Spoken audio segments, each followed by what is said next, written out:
Hola, soy Soledad Bruegal, represento Actiu, estoy en el área de comunicación y marketing.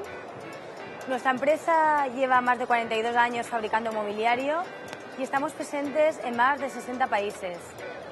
Estamos en Feria Habitat porque queremos exponer nuestras novedades, nuestros nuevos productos y vamos a hablar de la Urban. La silla Urban es justo la que tengo aquí detrás.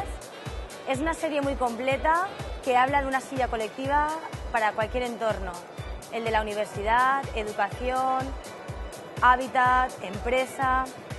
Este tipo de silla es con un alto contenido de reciclabilidad porque utilizamos materiales totalmente ecológicos y, como veis, tiene múltiples versiones.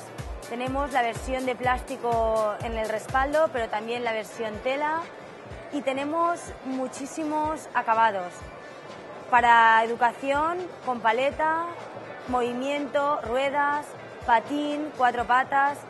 Esta silla por primera vez ha visto la luz en esta Feria Habitat y después vamos a lanzarla de nuevo con una mayor amplitud de programa en Ofitec, Madrid, que será en octubre de este mismo año.